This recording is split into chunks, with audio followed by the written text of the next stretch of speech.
This is my student baggage presentation for classroom management, created and presented by Jessica Smith, April 26, 2018.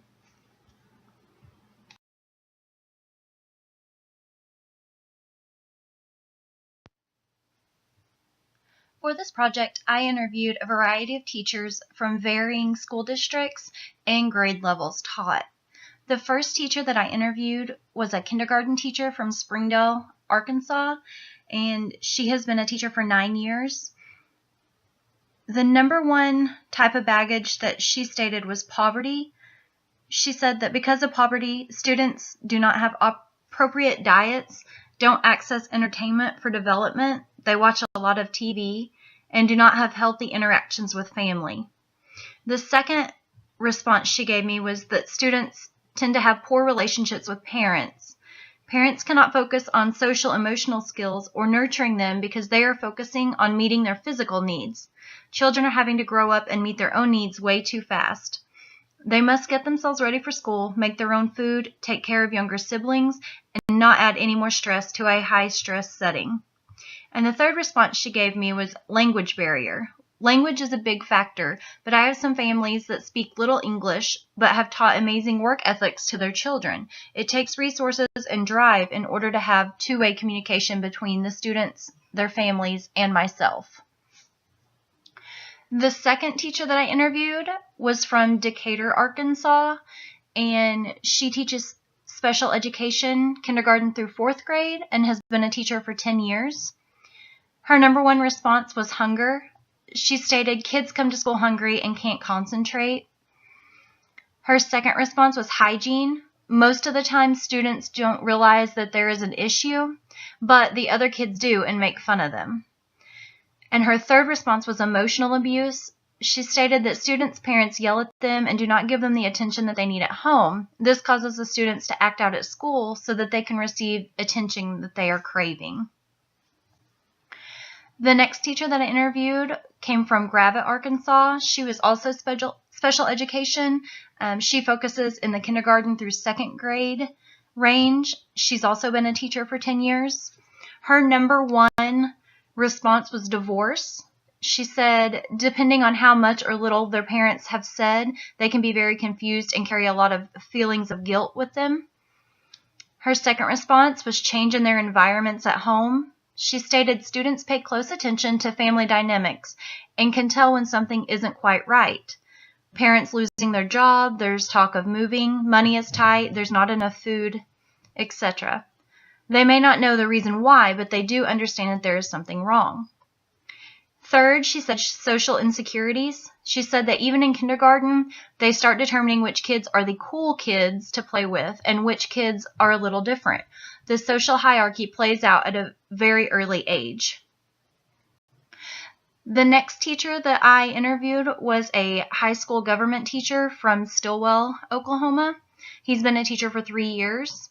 His number one response was poverty. He said that students and their families struggle to make ends meet. This leads to students dealing with issues such as homelessness and hunger.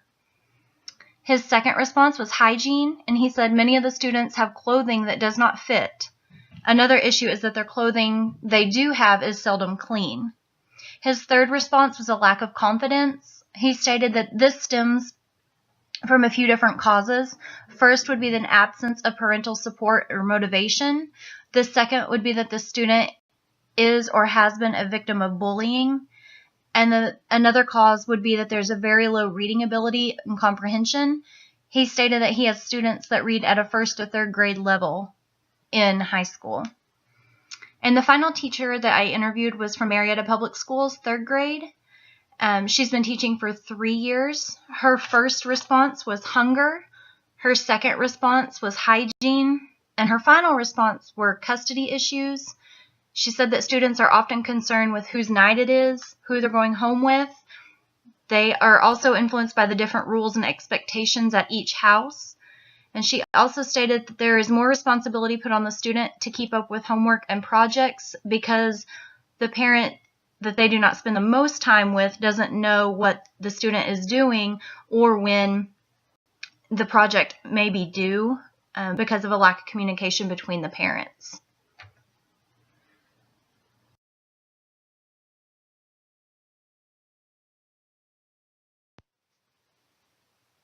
This is a visual representation of the types of student baggage present in the classrooms of the teachers that I interviewed. 20% of the responses were hunger. 13% of the responses were poverty, parental relationships, divorce or custody issues, and hygiene. And 7% of the responses were language barriers, social issues, lack of confidence, and changes in home life. The most common type of baggage reported was hunger. Poverty seems to be an underlying issue in many of the responses I received. Poverty can affect hunger, hygiene, parental relationships, and changes in the home environment. So everything kind of comes back to the underlying issue of poverty. There were no noticeable differences among the responses in regards to the school location and size. It seemed to be a pretty common thing. And then I've seen these issues prevalent in my internships. In Pre-1, I noticed the main issues were hunger and poverty. And during a writing assignment, one of the prompts was, if you had $100 and you could not keep it for yourself, what would you do with it and why? And one of the responses that I read in their journal was that a little girl would give the money to her best friend's family because they tended not to have enough food to last over the weekend. So her best friend came to school hungry. She also went on to write that this little girl liked to stay at her best friend's house because her best friend had the food to make it over the weekend so that she wasn't extremely hungry when she returned to school on Mondays.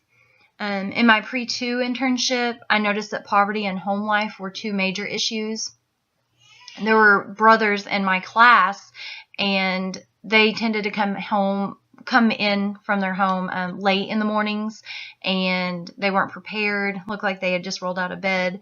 And after talking to my clinical faculty, there were some issues with divorce and going between homes. And I happened to be there on Thursdays, which was the day that their dad had kept them overnight.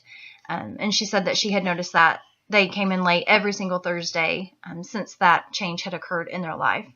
So I think it's important to remember as teachers that we need to understand what's going on in their home lives and not be quick to judge our students for their actions. Try to find out and see if we can help them in any way.